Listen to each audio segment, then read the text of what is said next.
সংসারের খরচ, বিশেষ করে বাজার খরচ বাঁচানোর জন্য কিন্তু আমরা মহিলারা এইরকম শাক পাতা কুড়িয়ে আনি, আর সেইগুলো খেয়েই কিন্তু আমরা আমাদের সংসারের খরচ কিছুটা হলেও কমাতে পারি। নমস্কার বন্ধুরা, রিতার রোজ নামতে আরেকটা নতুন পর্বে সবাইকে অনেক অনেক স্বাগত। আশা করছি সবাই ভালো আছেন আর সুস্থ আছেন। তো আমরা গ্রামের মহিলারা বিশেষ করে কিন্তু আমি এইটা করি যে বাড়ির আশেপাশে যেটুকু ফাঁকা জায়গা আছে সেখানে কিন্তু 2-4টে করে গাছ লাগানোর চেষ্টা করি। আর সেই গাছ থেকে কিন্তু এইরকম করে যখন সবজি বা ফসল পাই তখন কিন্তু বেশ লাগে, তখন কিন্তু আমাদের বেশ ভালো লাগে এই কারণে যে আমরা সংসারের একটু হলেও সাশ্রয় করতে পারছি। আসলে এখন সবজি যা দাম আর শাকসবজির দাম এতটাই বেশি, তার সঙ্গে সেইগুলো এত বেশি সার আর কীটনাশক দিয়ে তৈরি করা হয় যে সত্যি সেটা খাওয়া আমাদের পক্ষে খুবই কিন্তু শারীরিকভাবেই নয় শুধু, সেটা কিন্তু আমাদের আর্থিক দিক দিয়েও কিন্তু বেশ সমস্যাজনক হয়ে দাঁড়ায়। এত বেশি সবজির দাম হলে তখন কিন্তু আর পছন্দ মতো সবজিটা বা পছন্দের মতো পরিমাণে আমরা কিন্তু খেতে পারি না। তো এই যে দেখো, আমার কিন্তু এই যে ঘরের সাইডে একটুখানি এখানে ফাঁকা জায়গা রেখেছিলাম, সেই জায়গাটা কিন্তু এরকম একটা ছোট্ট একটা কুমড়োর বীজ থেকে চারা বেরিয়েছিল, আর এইখানেই সেটা প্ল্যান্ট করেছিলাম। তো আমার এই আঙুর গাছের পাশ দিয়ে এটা উঠে গেছে আর ছাদে কিন্তু গেছে। আমি যে এটা থেকে কুমড়ো পাবো এটা ভাবিনি, ভেবেছিলাম শাক খেতে পারবো, সেই খুশিতেই ছিলাম। আর দেখো এই যে কত বড় একটা কুমড়ো পেয়েছি, আমি ভাবতেই পারিনি যে এত বড় কুমড়ো সত্যিই পাওয়া যাবে। তো দেখো এত সুন্দর কুমড়ো হয়েছে, এটা তো অন্তত 3-4 দিন খেতে পারবো। আর শুধু আমিই খাবো না, আমার কাছের মানুষদেরও কিন্তু একটু করে দিতে পারবো। তো এই যে এরকম সবজি বানিয়ে নিলে বেশ খানিকটা কিন্তু খরচা আমরা কমিয়ে নিতে পারি। এই যে এখন কুমড়ো অন্তত 30-40 টাকা করে কেজি, সেক্ষেত্রে আমার এখানে প্রায় 3-4 কেজি কুমড়ো হয়েছে, বুঝতে পারছো তারা কতটা দাম। আর এদিকে দেখো এই যে আমি কিন্তু লাউ গাছও এভাবে তুলে দিয়েছি। এটা কিন্তু আমি এবছর না, প্রতি বছরই আমি এরকম করি। আর প্রচুর পরিমাণে লাউ খাই আর শাক তো খাই। তো এইগুলো করলে কি হয়, আমাদের বেশ খানিকটা কিন্তু মানে সঞ্চয় করতে পারি বললে ভুল হবে, সঞ্চয় হয়তো করতে পারবো না, হয়তো সেই টাকাটা আমাদের অন্য কাজে লেগে যাবে, তবে সাশ্রয় তো কিছুটা হয়ই। এই যে টাকাটা খরচা হতো আমার বাজার করতে, এই টাকাটা আমি কিন্তু অন্য কোনো প্রয়োজনে ইউজ করতে পারি, ছেলে মেয়েদের দরকার হোক বা সংসার অন্য কোনো প্রয়োজনে হোক, তাই না? তো এইরকম একটু একটু করে সঞ্চয় করতে করতে কিন্তু এই টাকাটা অনেকটাই দাঁড়ায়। এইভাবে যদি আমরা প্রতিনিয়ত একটু একটু করে সবজি আমাদের বাগান থেকে পাই, তাহলে কিন্তু সেটা আমাদের সংসারেরই সাশ্রয় হয়। তো শুধুমাত্র যে আমরা গাছপালাই লাগাবো তা না, তার সঙ্গে কিন্তু একটু অন্য অন্য দিকে আমাদের খেয়াল রাখতে হবে যে আমি যে খরচাটা করতে চলেছি এটা কি আদৌ আমার সংসারের জন্য প্রয়োজন। আমরা না মহিলারা আজকাল এত বেশি ফেসবুক, হোয়াটসঅ্যাপ, সোশ্যাল মিডিয়াতে দেখছি, অন্যকে দেখে অনুকরণ করতে চাই। ও একটা দামি শাড়ি কিনেছে, আমাকেও একটা দামি দামি শাড়ি কিনতে হবে। ওর পোশাকটা এত সুন্দর, ও কোথা থেকে কিনলো, আমাকেও সেটা কিনতে হবে। তো এইটা করি। তো দেখো কত বড় কুমড়োটা হয়েছে, আর এই কুমড়োটা টুকরো টুকরো করবো আর আমার শাশুড়িকে একটু দেবো। আসলে কথাটা হচ্ছে এই হচ্ছে ব্যাপার, যে আমরা অন্যকে দেখে না নিজের জীবনটাকে যাপন করতে চাই। অন্যের যে আর কি সুবিধাটা আছে সেটা তো আমার নাও থাকতে পারে। অন্যের স্বামী যেটা সহজে তার স্ত্রীকে দিতে পারে, আমার স্বামীর হয়তো দিতে সেটা কষ্ট হতে পারে। তার আর্থিক দিক দিয়ে সে অতটাও সামর্থ্যবান নয় যে আমাকে সেই জিনিসটা সেই মুহূর্তেই কিনে দেবে, তাই না? আমরা কিন্তু সেটা একদমই বুঝতে চাই না। আমরা খুব কম মহিলাই আছি যারা স্বামীর ইনকাম বুঝে খরচা করতে আর কি রাজি। আমরা চাই যে আমাদের স্বামী যেখান থেকে হোক আমাদেরকে এনে দেবে। আর এই করতে গিয়ে আমরা আমাদের স্বামীদের কিন্তু প্রচুর একটা মানসিক চাপ বা উদ্বেগের কারণ হয়ে দাঁড়াই, আর সেটা কিন্তু আমরা বুঝতেও চাই না। আমরা মনে করি আমাদের স্বামীরা আমাদের ভালোবাসে না, আমাদেরকে তাদের অন্যের মতো করে কিন্তু তাদের মতো করে আমাদের অতটাও ভালো ভালো দামি উপহার বা দামি দামি জিনিসপত্র উপহার দেয় না। আসলে কথা, সমস্ত স্বামীই চায় তার স্ত্রীকে ভালো কিছু উপহার দিতে, কিন্তু সামর্থ্যেরও একটা ব্যাপার আছে, তাই না? হ্যাঁ, 2-1 জন হয়তো অন্যরকম থাকতে পারে, সেটা তাদের কথা নিয়ে আমরা আলোচনা নাই বা করলাম, কিন্তু আমরা যদি আমাদের স্বামীদের সামর্থ্য বুঝে খরচা করি, তাদের কাছ থেকেও কিন্তু আমরা একটা ভালো রকমের একটা সহযোগিতা পাবো, তাই না? কিন্তু তাদের সঙ্গে যদি আমরা সবসময় অন্যের তুলনা করতে থাকি, তখন কিন্তু তাদের মনটাও কিন্তু বিগড়ে যায়, আর সংসারে অশান্তি, খিটির মিটির এগুলো শুরু হয়, আর যার প্রভাব গিয়ে পড়ে বাচ্চাদের মানসিক স্বাস্থ্যের উপরে। তো দেখো এই যে আমার ঘরের সামনে এই যে ঘাটকোল গাছ চারাগুলো হয়েছে, তোমরা হয়তো ভাবছো যে আমি এই কন্দ শুদ্ধ তুললাম কেন, গোড়া শুদ্ধ, আসলে এইগুলো নিয়ে না আমি ছাদে টবে লাগাবো। আর তখন এখানে তো নতুন করে আবার হবেই, আর ওখানে টবে নিয়ে লাগালে যখন প্রচুর বৃষ্টি হবে, বাগানে আসতে পারবো না, সেই সময় কিন্তু ছাদ থেকে নিয়ে খেতে পারবো। আর তাছাড়া না আমার ভালো লাগে বাগানের এই যে জিনিসপত্র, এই সব গাছপালা এইগুলো যত্ন করতে, সেই সঙ্গে ছাদেও আমার এই জিনিসটা বানাবো, এটা ভাবলে আমার ভীষণ ভালো লাগে। আমার ভালো লাগে গাছপালার সঙ্গে থাকতে, আর আমরা গ্রামের মানুষরা একটু গাছপালার সঙ্গে থাকতে ভালোই বাসি। আর এই সমস্ত এই যে ঘাটকোল বলো, পিপুল শাক বলো বা তেলাকুচু শাক, এই যেগুলো না সহজেই আমাদের চারপাশে পাওয়া যায়, এগুলো আমরা খেতে ভালোবাসি যেমন তা না, এটা শরীরের পক্ষেও খুবই ভালো। আর খেতে শুধু আমরা ভালোবাসি সেই জন্যেই নয়, এটা আমরা চাই, বানাই, খাই, আমাদের ওই যে সংসারের খরচাটা একটুখানি হলেও কমাতে পারবো এই ভেবে। তো দেখো এখানে বেশ কিছু ঘাটকোল হলো, আর এই ঘাটকোলটা আজকে বাটা করব সর্ষে, কালো জিরে, কাঁচা লঙ্কা আর একটুখানি মাছ দিয়ে।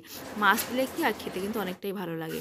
ভাপিয়ে আমি রসুন, কাঁচা লঙ্কা আর জিরে ফোড়ন দিয়েছি, কালো জিরে ফোড়ন দিয়েছি, কাঁচা লঙ্কা দিয়েছি, সঙ্গে একটা শুকনো লঙ্কাও দিয়েছি, যাতে একটু বেশি ঝাল ঝাল হলে না গলাটা চুলকাবে না। আর শেষবেলায় না এটাকে আমি একটুখানি সর্ষে আর দেবো, আর কাঁচা লঙ্কাটা এখন একটু দিয়েছি, পরে আর একটু দেবো।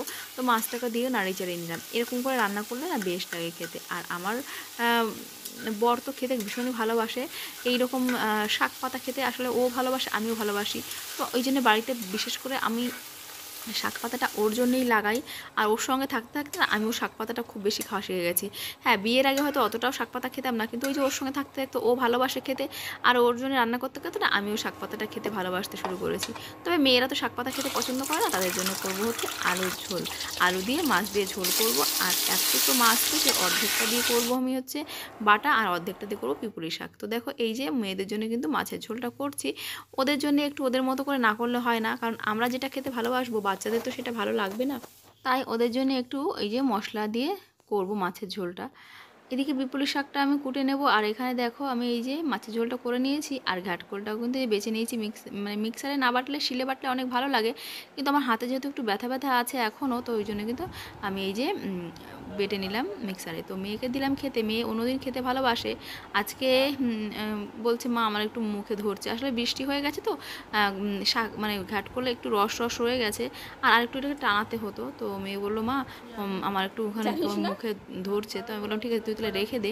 তারপরে কি করলাম, আমি আরেকটু লঙ্কা দিয়ে ভালো করে বেটে নিয়েছি, আর ওকে দিয়ে দিয়েছি, মাছের ঝোল দিয়ে খেয়ে নিল। এদিকে আমার জন্মদিন উপলক্ষে এই যে দেখো ওর বাবাকে দিয়ে ওরা পেস্ট্রি আনিয়েছে। আমি মানা করেছি কিছু করতে হবে না, শুধু শুধু খরচা। আমাদের মতো সাধারণ ফ্যামিলিতে বাচ্চাদের জন্য জন্মদিন আমরা করতে হয় একটু কেক কাটা, ঠিক আছে, কিন্তু আমি তো এখন বুঝি সংসারের সামর্থ্য, স্বামীর সামর্থ্য অনুযায়ী কিন্তু চলতে হয়, সবসময় কিন্তু চাইলেই হয় না, তাই না? তো আমাদের মতো সাধারণ ফ্যামিলিতে এই যে জন্মদিন করা, এটা কিন্তু আমার মনে হয় আদিক্ষেতাই হয়। বাচ্চাদের জন্য আমরা করি বাবা মা হিসাবে, ঠিক আছে। তো দেখো এখানে এই যে মেয়েদের জন্য এনেছে আর আমার জন্য একটা এনেছে। তো আমি বললাম ঠিক আছে তোমরা যখন করতে চেয়েছো করেছো, বেশ করেছো, তোমাদের ইচ্ছা হয়েছে। তো আমি আর তোমার দাদা মানে আমার বর মিলে একটা খেলাম, আর মেয়েরা কিন্তু দুজনে দুটো খেলো। এই হচ্ছে ব্যাপার। দেখো সামর্থ্য মানুষের কিন্তু সীমিত থাকে, কিন্তু মানুষের কিন্তু ইচ্ছার শেষ থাকে না, তাই না? ভালোবাসার শেষ থাকে না। তো ওই যে মেয়েরা ওইটা খাচ্ছে আর আমি ওর বাবা মিলে খেলাম। তো এই হচ্ছে ব্যাপার, যে স্বামীর সামর্থ্য বুঝে চলাটা কিন্তু ভীষণ দরকার। একটা মানুষ ইনকাম কম করে মানে যে তার যোগ্যতা কম বা তার আম, মানে ব্যক্তিত্ব কম বা সে খারাপ মানুষ, এমনটা ভাবাটা ভুল। টাকা দিয়ে কিন্তু সব কিছু বিচার হয় না। একটা মানুষের যোগ্যতা, তার ভালো মন্দ বিচার করা কিন্তু টাকা দিয়ে সম্ভব হয় না, তাই না? আর আমি কখনো চাইও না আমার স্বামী অঢেল ইনকাম করুক, প্রচুর ইনকাম করুক। আমি চাই সে একটা ভালো মানুষ, সে একটা ভালো মানুষ, তার ব্যক্তিত্ব, তার রুচি নিয়ে সে চলুক। তো এই জন্য কখনো আমার মনে হয়নি যে আজকে আমি একটু খারাপ আছি এই জন্যেই যে আমার মানুষটা খারাপ বা আমাকে কম ভালোবাসে, ওটা এইরকম নয়। মানে একটা মানুষ টাকা কতটা ইনকাম করছে এইটা দিয়ে যদি তাকে বিচার করা হয়, তাহলে কিন্তু খুব মুশকিল হয়ে যায়, তাই না? তো সে আমার প্রতি, আমার সংসারের বাচ্চাদের প্রতি ভীষণই দায়িত্বপূর্ণ, আর আমি তার জন্য তাতেই খুশি। তো এই দেখো চলে এসেছি পরের দিন স্কুলের মেয়েদের। আজকেও কিন্তু বড় মেয়ের হচ্ছে প্যারেন্টস মিটিং, আর এই চলে এলাম স্কুলে। মেয়ে আর ওর বাবা কিন্তু আজকে চিকেন রান্না করবে। ওই যে কালকে জন্মদিন ছিল, আমি বলেছিলাম একদম আজকে করতে হবে না, যেহেতু কালকে আমি স্কুলে যাব মিটিংয়ে, তুই আর তোর বাবা মিলে কিন্তু রান্নাটা করিস। তা আমি যে চলে এসেছি স্কুলে, আর স্কুলের পরিবেশটা তোমাদের সঙ্গে দেখাচ্ছি। দেখো কত সুন্দর, ফাঁকা, একদম খোলামেলা। তবে আমার একটু আসতে দেরি হয়ে গেছে, ভাতটা নামিয়ে রেখে এলাম, তো একটু দেরি হয়ে গেল। তো ওই জন্য দেখছি সব পুরো শুনশান, মানে সবাই অলরেডি ঢুকে গেছে মিটিংয়ে। তবে আগের দিন ছোটো মেয়ের মিটিংয়ে এসে অনেকটা সময় বসেছিলাম বলে আজকে আমি ইচ্ছে করে একটু দেরি করে এলাম, কাজগুলো গুছিয়ে রেখে এলাম।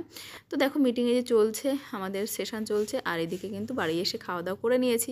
আর সন্ধ্যাবেলায় দেখো এই যে দেখছি স্কোয়াশটা থেকে এরকম ফেলে রেখেছিলাম, আসলে স্কোয়াশটা খাওয়া হয়নি বলে আমি সাইড দিয়ে ফেলে দিয়েছিলাম। তো সেখানে দেখলাম এই যে স্কোয়াশ থেকে কিন্তু চারা বেরিয়েছে, মানে গাছ তৈরি হয়েছে। প্রথমে আমি ভেবেছিলাম এটা বোধহয় কাঁকরোল গাছ, তারপর দেখলাম না, কাঁকরোল গাছ তো এরকম হবার নয়। তা দেখলাম স্কোয়াশ গাছ, তো এখানটা রেখে দিয়েছি, এই সাইড দিয়ে ছাদ দিয়ে আমি আবার মানে তুলে নেব আর কি। তো ছাদে তুলে নেব, দেখা যাক স্কোয়াশ হয় কি না। তো আমার এই যে দেখো জামরুল গাছটা কিন্তু বেশ ফুল এসছে, এবার প্রচুর ফুল এসছে। আর এবছরই কিন্তু প্রথম হলো, এই 2-3 বছর হলো গাছটার বয়স, আর এত ভালো ফুল এসছে। আসলে আমি যখন নার্সারি থেকে কিনেছিলাম তখন সে বছর একটা কি দুটো কুঁড়ি এসেছিলো, কিন্তু জামরুল হয়নি। এবছর আশা করছি জামরুল হবে, কারণ প্রচুর পরিমাণে কুঁড়ি এসছে আর বৃষ্টি হয়ে যাওয়াতে মাটিটা কিন্তু বেশ সজীব আছে। আর দেখো গাছের গোড়া থেকে শুরু করে সব ডাল থেকে এরকম কিন্তু বেরিয়েছে। তো দেখো কত ভালো লাগে। এখন তো বিকাল হয়ে গেছে আর মেয়েরাও ঘুমিয়ে আছে। তো আমি এখন একটু টুকটাক গাছপালাদের সঙ্গে সময় কাটাচ্ছি। উপরে যাব, জামা কাপড়গুলো তুলে আনবো, আর তারপরে কিন্তু মেয়েদেরকে পড়াতে বসতে হবে। দেখো কত সুন্দর কিন্তু এরকম জামরুল, এই যে ফুলগুলো ফুটে গেছে এখান থেকে কিন্তু জামরুলগুলো হবে। আশা করছি বেশ কিছু জামরুল হবে আর মেয়েরা খেয়ে খুব মজা পাবে। তো দেখা যাক, এখন আশা তো করলাম, এবার বাদবাকিটা কিন্তু ঠাকুরের হাতে, কি হবে না হবে, তাই না?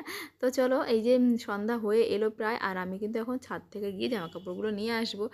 তবে এবছর এত সুন্দর কুড়ি এসছে, আমার মনে হয় না যে কিছু না কিছু না হয়ে এবার জামরুল পারবে। তো জামরুলের যা দাম তোমাদের কি বলবো, আসল কথা হচ্ছে এখন না এই জামরুল টামরুল আমাদের ছোটোবেলায় পাড়ায় বিভিন্ন রকম বাড়িতে গাছ হতো। এখন মানুষ সবার সংসার ছোটো ছোটো হয়ে গেছে, এখন সবাই ঘর বাড়ি বানিয়ে ফেলেছে গাছপালা কেটে। তো এই ফলগুলো এখন নিজেদেরকে কিন্তু কিনে এনে নার্সারি থেকে বানাতে হচ্ছে। তো দেখো রাত্রেবেলায় কিন্তু এই যে সন্ধ্যা হয়ে গেছে, মেয়েরা এখানে একটু ড্রয়িং করছিল, আর আমি কিন্তু রুটি বানিয়ে এনে দিলাম, এই যে রুটি খাচ্ছে ওরা। আজকে শরীরটা এত ভালো লাগছে না বলে একটু খুব একটা বেশি পড়াতে পারলাম না, প্রচণ্ড মাথা যন্ত্রণা হচ্ছে। মানে ওই স্কুল থেকে এসেছি, দেরি করে খেয়েছি আর রোদ্রে যাতায়াত করেছি, খুব কষ্ট হচ্ছে। তো চলো বন্ধুরা, আজকের মতো এখানেই টাটা করছি।